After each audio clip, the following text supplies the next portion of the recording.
Today, let's talk about fear, because all of us are afraid of something, but God invites us to learn to trust Him and not be afraid. So join us today.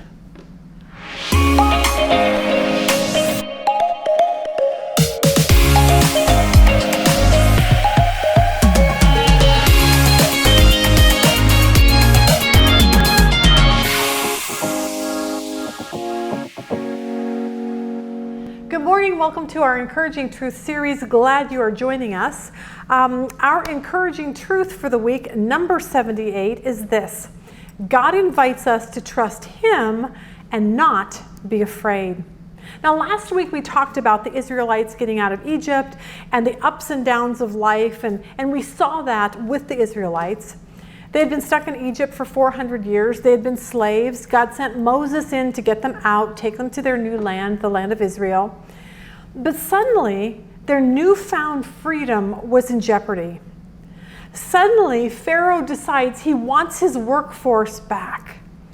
And he doesn't want them to leave to go to a new country. So he went after them to get them back into Egypt. The Israelites, as we talked about last week, they're camped in front of the sea. They're hemmed in by the mountains. They have nowhere to go. They look behind them, see Pharaoh's army coming. But you know what their first reaction was? Fear. And honestly, I don't blame them. But then on the other hand, I kind of do blame them. Because think about this, they saw more things in Egypt where God came through miraculously.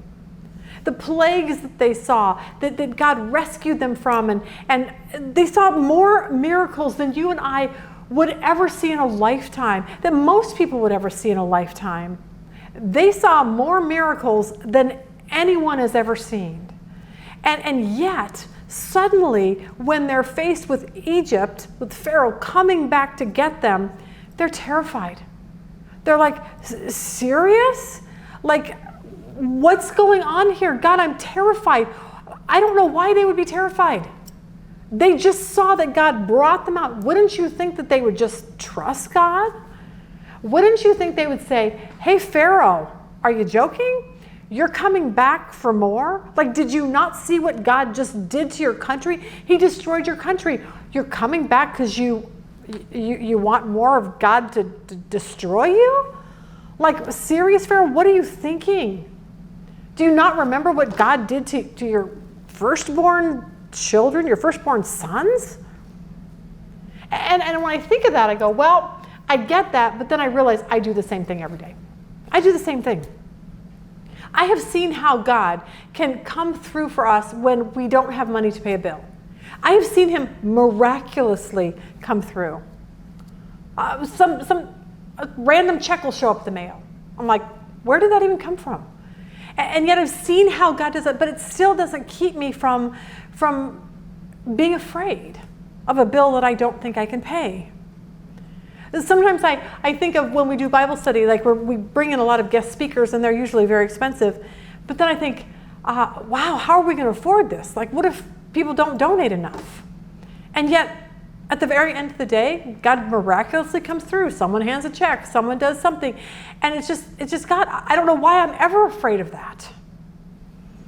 It's like, I always wonder about my Mormon cousins. I'm like, God, I know you can change them. I know you can show them the true you. But sometimes I'm afraid that He won't. I've seen Him do it with a lot of other Mormons where God opened their eyes. But why do I not think that He'll do it for my Mormon cousins? I don't know. Sometimes I get fearful about that, even though I've seen Him do it miraculously with other people. I look at people we know that I can't even imagine that God could ever change. I think God can never change them, even though I've seen God change other people in miraculous ways. See, I have seen God come through so miraculously in my life in so many different ways, and yet I still have days when something happens and I become afraid, and I start becoming fearful. So, as much as I would love to be just totally annoyed with the Israelites being fearful, I realize I can be just like them. See, for the Israelites, they have nowhere to turn. They have nowhere to turn. They're stuck. They don't understand what's going on. And so you know what they do? They don't just turn to God. Instead, they turn on God's man, Moses. They turn on Moses, the man who just risked his life to go save them and get them out of Egypt. Look at verse 11. Then they said to Moses, "Is it because there were no graves in Egypt that you've taken us away to die in the wilderness? Why have you dealt with us in this way, bringing us out of Egypt?" Thanks, Moses. What did you do? Bring us out here to die? I mean, imagine Moses looking at these people like, are you kidding? Verse 12, "Is this not the word that we spoke to you in Egypt, saying, 'Leave us alone that we may serve the Egyptians'? For it would have been better for us to serve the Egyptians than die in the wilderness." Really? It would be better to work as slaves to Pharaoh, where you were in bondage, where you were beaten, forced into hard labor, never had a day off, had a really, really short lifespan? And you're saying it's better to go back there than to die in the wilderness? See, here's what we learn. Fear can be so irrational. So irrational. Some people say, well, I'm going to marry that guy because I'm so fearful I won't get married, even though I know he's wrong for me. That's just irrational. I'm going to take that job, mostly because I'm fearful I won't get another one, even though I know in that job I'm going to be totally miserable.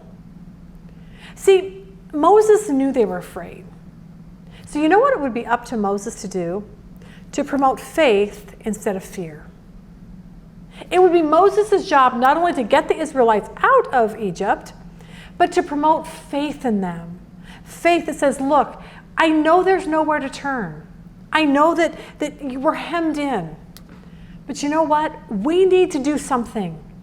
We need to trust God. We need to look up and not look at what looks really bad around us. So Moses tells the Israelites three things. Exodus 14:13 says, Moses told the people, fear not. Fear not. Really? Like, why?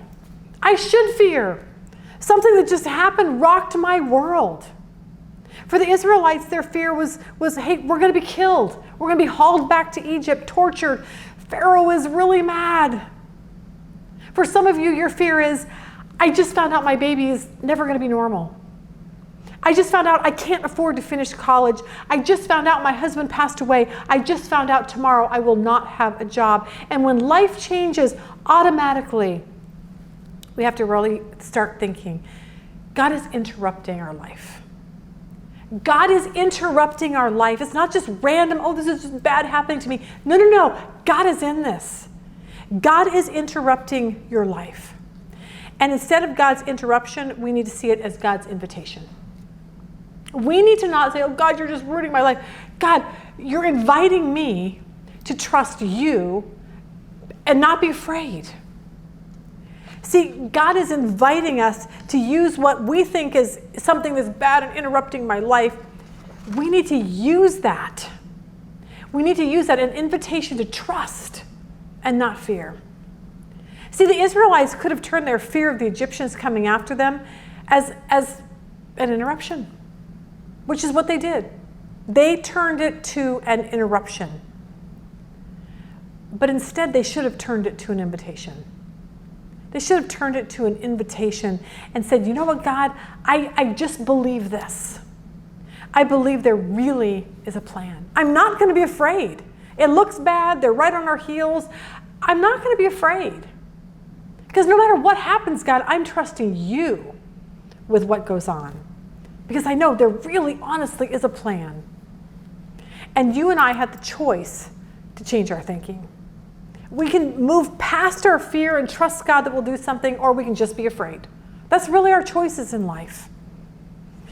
We see Joseph, the husband of Mary, in the New Testament. We see him when Mary was pregnant. He had a lot of questions. God, do I believe her? God, is she being, is she seeing someone on the side? Is she trustworthy? Is she lying to me? And the reason why he became sort of fearful was because, verse 19, because Joseph, her husband, was a righteous man. He was a good guy. And he didn't want to expose her to public disgrace, so he had a mind to divorce her quietly. But after he had considered this, an angel of the Lord appeared to him in his dream and said, Joseph, son of David, do not be afraid. Fear not, Joseph. Don't be afraid to take Mary home as your wife, because what is conceived in her is from the Holy Spirit. She will give birth to a son, and you are to give him the name Jesus, because he will save his people from their sins. Joseph, fear not. There really is a plan. I love this when it comes to Joseph, or Jesus, Matthew 28. After the Sabbath at dawn of the first day of the week, after Mary Magdalene and the other Mary went to look at the tomb, this is after Jesus died, he was buried, there was a violent earthquake. For an angel of the Lord came down from heaven and going to the tomb, rolled back the stone and sat on it. His appearance was like lightning, his clothes were white as snow. The guards were so afraid of him that they shook and became like dead men. The angel said to the women, do not be afraid. I know that you're looking for Jesus. He was crucified. He's not here. He's risen. Just as he said, come and see the place where he lay.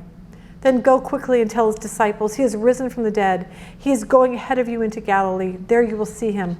Now, I have told you. In other words, fear not.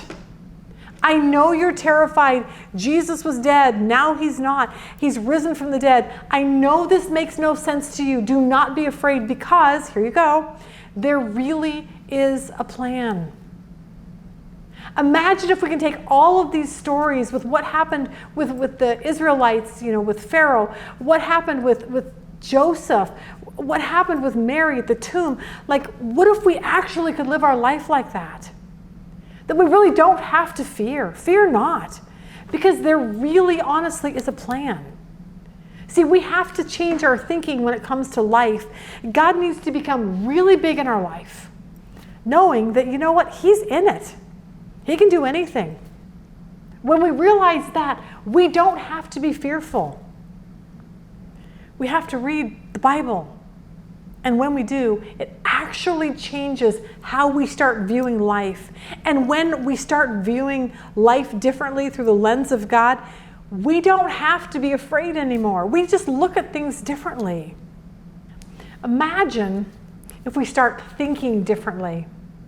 Imagine if we start looking at that tragedy or heartache or lack of funds or whatever it is. What if we look at it as an invitation to serve God and not an interruption? See, here's the story of a man named Jack Benson. Jack was a missionary in China. He was held up by some bandits who took all of his valuables and then held a gun to his head, forced him to kneel on the road. They told him they were going to shoot him. Benson knelt calmly, maintaining his composure. The bandit said, aren't you afraid? We're going to shoot you. Benson said, afraid of what? I'm just going to meet my God. What is there to be afraid of? And they killed him. But it didn't matter, because when your life is about God, he's got the whole world in his hand. He's got you in his hand. That's just the way that works. And see, for us as followers of Christ, we know how this story ends. There is nothing we ever have to be fearful about. Here's what I say: if we know where we will spend eternity, is there really anything on this earth to fear? Is there? And I think the answer is no. See, fear is when we can't see God through our circumstances. Faith is when we see our circumstances, but through God. Now, back to Moses. He tells the Israelites three things. Fear not was the first one. Second one is this: stand still. Stand still. Stand firm, confident, undismayed. Stand still. We say, stand still. Why would I do that? My whole world is falling apart. I don't want to stand still. I need to go do something. I need to go make it better. Imagine if Moses said, guys, swim. Swim. God didn't say that. He said, stand still. Psalm 27:14 says this: wait for the Lord. Be strong and let your heart take courage. Yes, wait for the Lord. Waiting on the Lord is what we do until he provides a clear direction.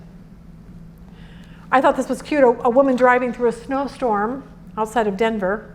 She completely lost sight, and she was, struggling under the hazardous weather. She couldn't see anything because of the snow. So up above, in front of her, way up, she saw a snowplow. And she was so excited. So she knew if she just followed the snowplow, she would be fine, because the snowplow would kind of protect her. At some point, after she had been following the snowplow for a while, the driver got out of the plow, and he looked at her and he said, "Lady, where are you going?" And she goes, "Well, I'm on my way to Denver." And he laughed and he said, "Well, you're never going to get there following me, because I'm just plowing the Walmart parking lot." But see, that's the thing. There's got to be a clear direction for us to go. And God will let us know. So stand still and wait until God opens the door to show you where he wants you. But see, wait is hard. But waiting is the opposite of panicking. It's different than just trying to run out there and make things happen. Wait. Wait for peace. Wait for confirmation.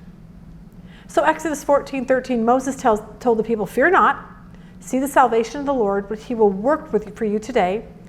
For the Egyptians who you've seen today, you shall never see again." And the third point is this. Verse 14, the Lord will fight for you. The Lord will fight for you, and you shall hold your peace and remain at rest.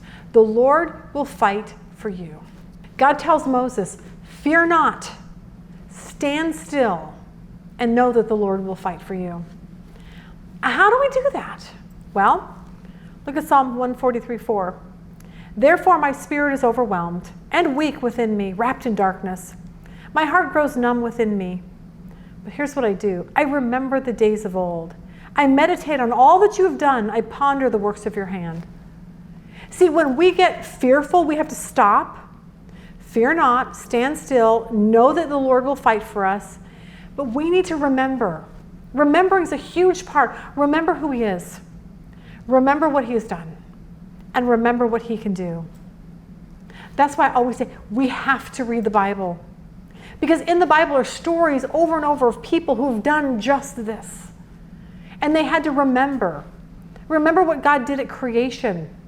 Remember what God did at the burning bush. Remember what God did at the plagues. Remember what God did at the cross. Remember when Jesus rose from the dead.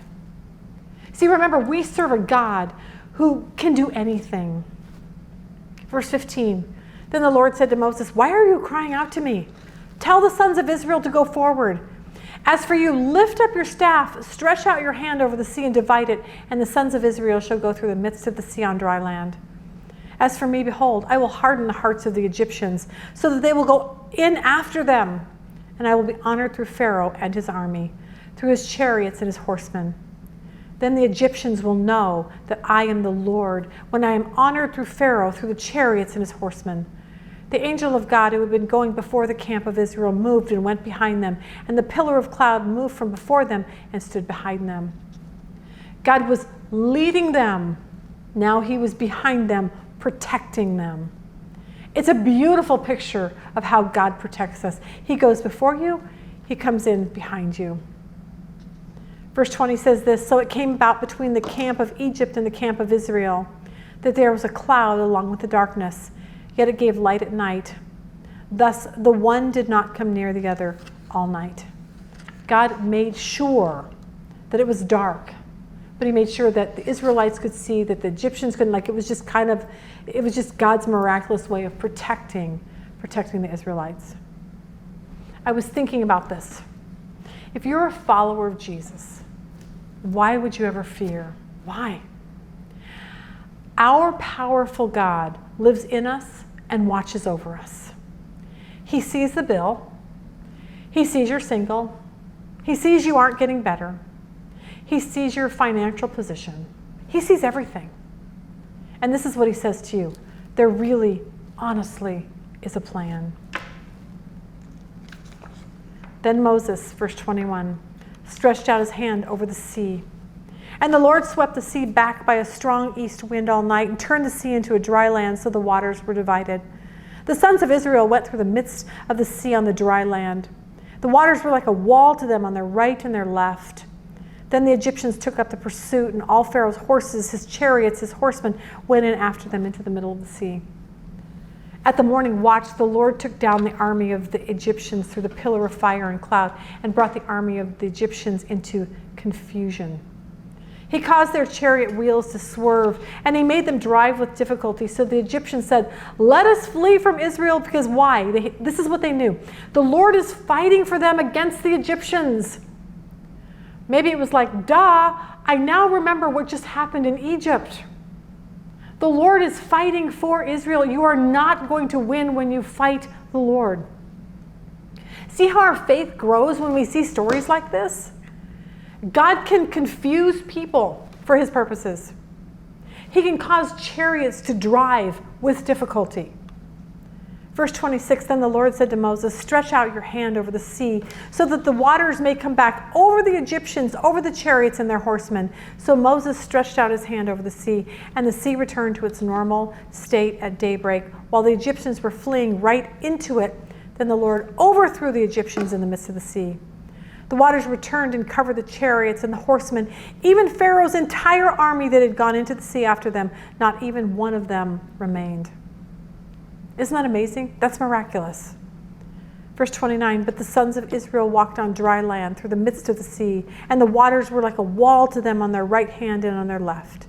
Thus the Lord saved Israel that day from the hand of the Egyptians. Israel saw the Egyptians dead on the seashore. When Israel saw the great power which the Lord had used against the Egyptians, the people feared the Lord, and they believed in the Lord and his servant Moses. Isn't that amazing? They didn't fear Pharaoh. They suddenly feared God.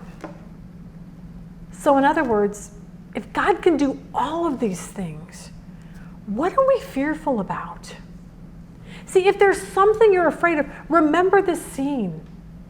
Remember Joseph. Remember the women who came to the tomb when Jesus rose from the dead. And always remember, whatever you're fearful about, there really is a plan. Always remember what he can do. Always wait on his timing. Always trust him to fight your battles. Remember this, faith is not built when things are going good. Faith is built when we're hemmed in with nowhere to go. And it's at that point we need to learn to say, God, here's the deal, I'm yours. This trial, this problem, this sickness, whatever, God, you know what's going on. I'm not going to be afraid. We have no need to fear because, like Billy Graham said, I've read the last page of the Bible and it's all going to turn out all right. So our encouraging truth number 78, God invites us to trust him and not be afraid. Hopefully that helps you today. Have a good day.